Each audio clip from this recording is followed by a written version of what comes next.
and welcome to another edition of Beer for Breakfast ABV. Enter the octagon, if you will, and welcome our usual gang for Beer for Breakfast ABV. Yeah. I tried to get sort of like dangerous, devious Middle Ages with the helmet, courtesy of our friends joining us today from Longship Brewing. Dan, what is the story with this helmet? So this, another hobby that did not turn into a career, was metalworking, and this was handmade, one of my early metalworking projects about 6 years ago. Wow. So Dan Yakimovich, everyone, joining us, the owner at Longship Brewery in Beer Mar, as we like to say. Right off of Camino Santa Fe Camino and Santa Flanders, Fe. right on the corner. Oh, yeah, you are like in the sweet spot as far as beer goes. Pretty much, yeah. It's right next to Green Flash. Really close, about 3 blocks. How appropriate is it that Flanders is the name of that street? Right? I know, right? Flanders. Paul Segura is here from the Carl Strauss Brewing Company, everybody. And of course, producer Danielle is here too. Yeah. So you've brought along 4 beers for us to sir. try today, and you guys are celebrating your first anniversary. First anniversary, July 1st. We opened July 1st, 2016. So Nice. it's been Pretty good year so far? It's been a pretty good year. A lot of learning experiences, releasing a lot of new beers, people becoming fans, so it's always good. Now, Dan, I know you're from San Diego. What were you doing along with crafting medieval helmets before you started getting into beer? Wholesale jewelry. Oh, yeah? Yeah, I was a small family business in downtown, 6 and E, and needed a career change about 3 years ago, and So Here you're we into are. family jewels. yes, it's keeping them safe. And this is, and that's how you keep them safe, right there. That helmet is substantial. This could be a motorcycle helmet. It really could, yeah. And it's got a dent in it. It looks like somebody may have Yeah, already taken a spill. It fell, yeah. Oh, okay. So you have more of these? You have a collection of these? Oh, yeah. Yeah, I have a bunch of different ones. Big one that it's a Crusader helmet that you can actually take a bat hit to and no problem. Wow. That one I'd be better at motorcycle riding. Hollywood, call this guy. He'll get you beer too. All right, so we're going to start with you guys, by the way, have incredibly cool beer names. We're going to start with the Sunstone Pilsner. So this one is our newest release. We just released this on Father's Day, and it's a awesome light drinking German Pilsner. There's not enough of them in San Diego. Agreed. And it's a great addition to our lineup for the summer. Hopefully you guys like it. So I salute you for making a lighter Pilsner because, I mean, this whole thing with Budweiser kind of coming after us, but Sure. how are we going to go after them unless we're making beers like this? We gotta Beers like this, they continue to, compete exactly on their ground. yeah. So. Cheers to you for that. Let's go. Cheers. It's kind of a golden colored Pilsner. 4.9% ABV. It smells good. So why don't more breweries make Pilsners? Lagers in general take longer to make. They're, especially with Pilsners, they're really delicate flavors, so it's easy to mess up. And that's pretty much why. I mean, they take a higher skill to make, take longer time to make, so it doesn't tie up the fermenter. But, we decided to go for it. We really wanted to make this style and show what the style can be, show what we can do with a delicate beer that basically can't hide any flaws. That's the thing right there. The lighter the beer is, the less ability of the beer to hide any flaws in the brewing process. A lot of people think, or they have this misconception that the bigger the beers are, the more talent it took to make them, when it's just the opposite. The lighter beers, Sure. And are tougher. technically speaking, yeah, it's one of the harder beers to make. The other ones are sours, which we have coming out soon. We just made our first one a couple weeks ago, so we'll be definitely showcasing that after. So this beer came out on Father's Day. On Father's Day, yes. Was there a reason? Was it a dad sort of beer, dad friendly, or it just seemed like a good holiday to bring this beer out? It's a little bit of both. I mean, I always say that, beer, you do have to start somewhere. We're all trying to convert people into the craft beer. And if you're trying to get people in, this is the beer to do it. That's one of the reasons it's called Sunstone. The Sunstone was a mineral that they used that they were able to navigate on cloudy weather. And so this is the start of the guide into craft beer. It's familiar enough for what people are drinking, but still flavorful and different. So it's... I love this guy. I love this. Yeah. When I you just say, met you, but I love you Right? already. when you say they, you mean like Norse mythology, right? Like Vikings. Yeah, that sort of yes. thing. Vikings, different Scandinavian merchants, whoever was traveling and using the longship to get there. Right. And pillaging and plundering along the way. Well, along the way, sometimes. Right. Details, semantics, yeah. Well, I love that you did this for Father's Day because, like, right when I took a drink of it, it made me think of my dad and growing up in the beer that he drank. Like, it smelled just like him, and I was just like, oh, wow, like, this is, like, really, really good. It's got good body to it, but it's not super heavy. Right. I really, really enjoy it.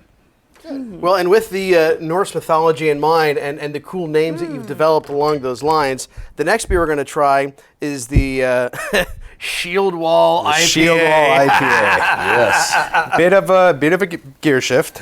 This is actually our first that we released this also recently. It is our first true IPA, San Diego style. You know, we were kind of missing it on our menu. We have a bunch of different IPAs Do you use some fun hot varieties available. in this Yes, sir. Yeah, Danielle and I, we love our IPA. Oh, yes, we are hoppy I hate people 'em. here. one? If it wasn't for peer pressure. Not everything can be a red trolley. So this is a 7.8% ABV. So Nice. definitely We're going to like it a lot more. definitely nice tropical notes. Smells nice good and grapefruity hoppy. flavor. Spicy. Slightly dank. Slightly dank. Oh, yes. That is, oh, yes. Ooh, nice. This has a really pleasant fruitiness. Good. Thank you. Cheers. Well done, Dan. Cheers. Good job on this. And Dan, I must ask you if your metallurgy with the helmets extends into actually making shields as well. Actually, we do. If you go into our tasting room, you see the walls are lined with shields, each of them with a different image from either mythology or different artistic styles. All of them handmade. The wood itself was actually reclaimed from the crates our tanks came in. Nice. We have brass edging all along there. That was also, took a team of people to work the metal, soften it up, and just took a while, but it was definitely worth it. Now, Dan, I'm going to ask you this. If you're making shields, that must mean that you may also dabble in sword making. I have not reached swords. I have made a few knives. Oh, You have to. The rule is you have to make as many. The Just length got of interesting, knives. folks. Yes. Working my way up. It like Leatherman takes a lot of style practice. or like sort of medieval style? All over. Yeah? Made a Bowie knife, a Scramasax, which is a Viking knife. Different utility knives, just whatever the metal wants to be. That's what I it hope you're is. keeping those away from people who are drinking along. That's what I was just thinking. I was like, Hey, watch what a this. combination. Oh. We do have some swords on the wall, but those are very well secured to the wall. Oh, very cool. Well, it's a shield wall. I mean, I never heard that term before, but when you say it, I know exactly what you're talking about. Like, how strong is thy shield wall? One of those sort of things. Well, it's the formation they use. You know, you get a line of people, and it's just a solid impenetrable. Okay. Got it. Got it. Where's that reference from? Braveheart, I'm thinking, or something like that. I'm just coming up with sort of Monty Python and the Holy Grail kind of style. History of the world. Dark Ages, yeah, exactly, right.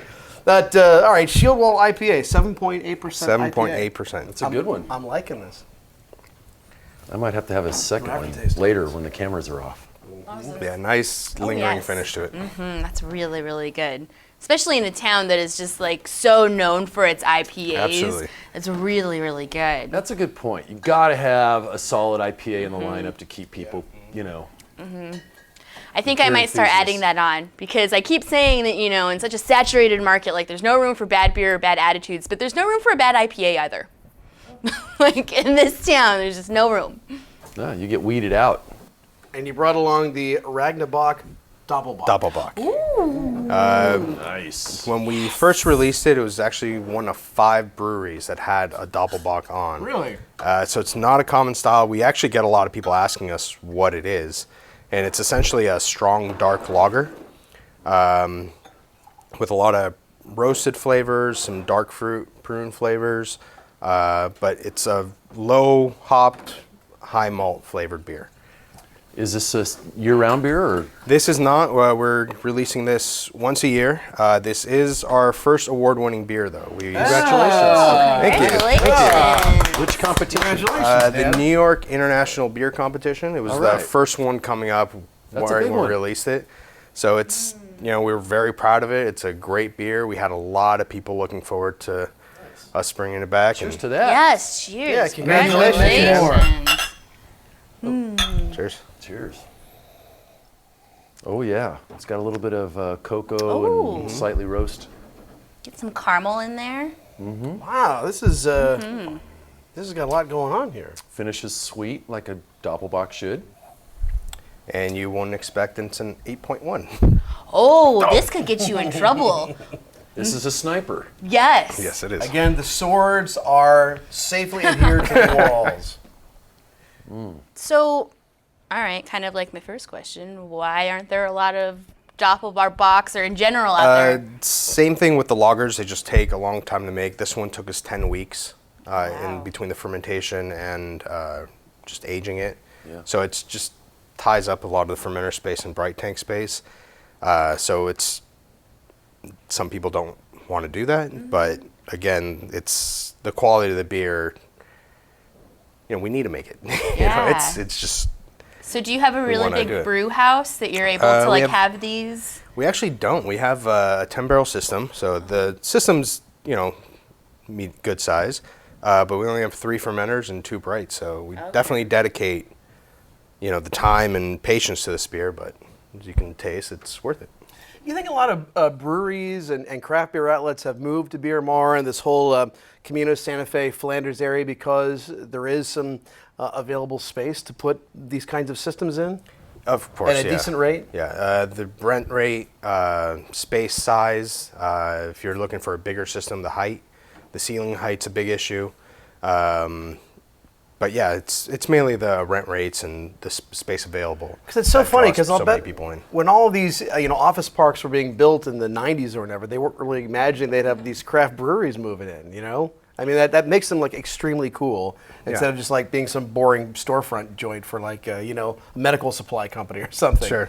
Not that medical supplies are boring, folks. Of course, Not it's at a very, all. very lucrative business here in San Diego and very important to the local economy. But let's face it, local beer and craft beer, it is the biggest small business here in the county. Absolutely. Yes. And if you're working at a medical, place. And you need to get some alcohol. Yeah. If you're having a bad day, you can just walk around the corner of the office park and go to a brewery like his. A lot of our neighbors do. Drink medical. Drink a couple of these, and your Or if you're morale at is 91X set. and you've been having a day and I'm just, I wasn't going to say that. Yeah. Or you have motivational speakers upstairs from you or something Oh, like yes. that. Yeah, exactly. Okay, I got to ask, Powderhorn. Powderhorn. What's going on with the Powderhorn? So this is a prototype for our 1-year anniversary drinking horns. Custom made. Custom made. Very cool. Still getting It's going to there. come with a little holder so you can pour beer in it. Not yet. We're going to be coming out with those later down the line, but we really wanted to get these out. There's a serpent, and it's eating its tail. That's a very Viking symbol on there, and it's cast from a real horn. And it's the same friend that's teaching me metalworking for the last 10 years. He's helped me out on these.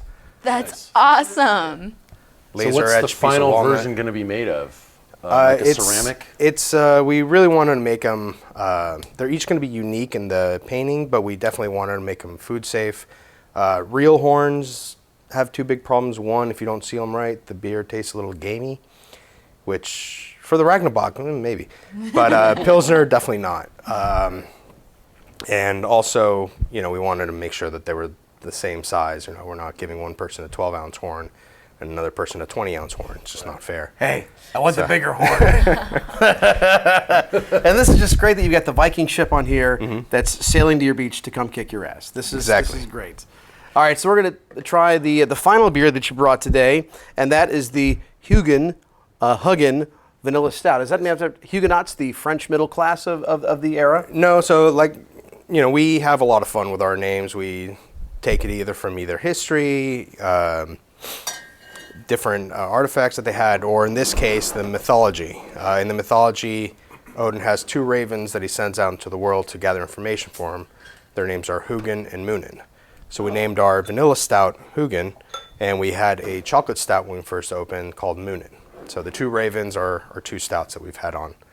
And on this one, we use whole vanilla bean, which you will definitely get that clear flavor out there.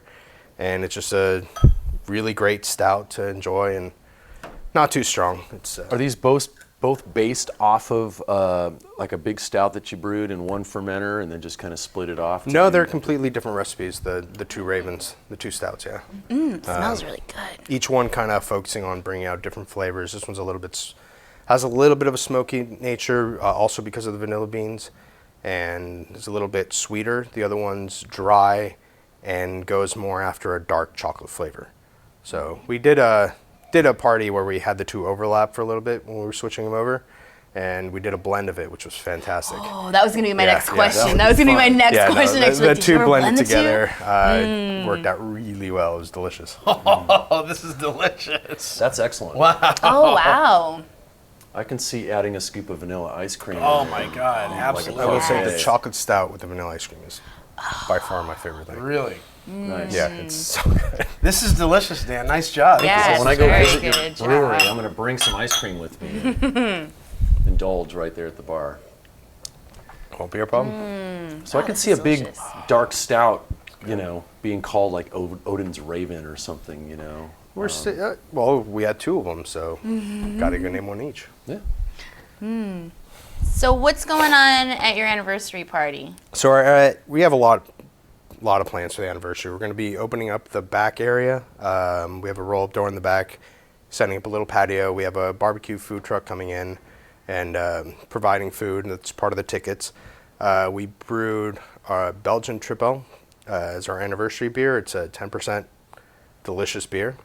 And we also rebrewed, I pretty much brought my homebrew system into the brewery, and that's our new pilot system. And we did 4 small batches for the anniversary. So, you go online to our website, you can see the link to buy the tickets, and you get a full pour of whatever you want, and a flight of each of the 4 special beers, which one of them was an experiment from the chocolate stout.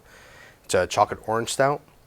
We have another Belgian on there. We have a cranberry almond chocolate oatmeal brown, which That's a mouthful. sounds like a mouthful, and it's delicious. It's a mouthful of deliciousness it's is a what mouthful it of is. delicious, that's it. The cranberries really make it tart, so it's a really interesting beer. And that was actually deconstructed from a cookie that I turned into a beer. And the last one is my assistant brewer made a rose hip saison. Wow. That was his first beer that he made here, so we made another. We made As it the weather again. warms up, people are going to crush that. Oh yeah. Well, it's only 5 gallons, so we don't expect it to last very You long. guys have been busy over the last year, and you're definitely getting a good variety of beers going on there. I mean, we started with 4, and now we have 12. So what would you say so far your most popular beer has been? Most popular beer is either, the Ragna Bock was absolutely popular. We also have an American strong ale called Abomination, and that one has also been very popular. It's one of those beers that you either absolutely love it or it's just way too strong because it's got a lot of strong caramel, a lot of strong hops. It's a 9.3, so it ends with a little bit of booziness. But all of them really, we try to keep a wide variety. We try to keep 4 hoppy beers. We have different versions of an IPA, one of them being an IPL.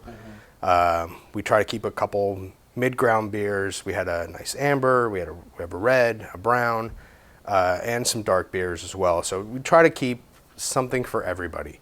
We rarely have someone leave without enjoying something. And it's really important to me that, people enjoy themselves and have something to drink. For people who say they don't like beer, we either give them our Belgian wit beer called Loki's Wit, It's our take on a classic wit beer, but we do add a little bit of chili to it. It's not a spicy beer, but it just has a little bit of a tongue tingle, and that's a very enjoyable summer beer as well. But now that the Pilsner is out, I think we're going to be moving people towards that. Yeah. So it's kind of hard to say what the most popular beer is because we're changing them up all the time. Right. Yeah, you have a better idea in a couple of years what Exactly. the most popular beer has been. And, well, Dan Yakimovich, congratulations Thank you. on year number 1.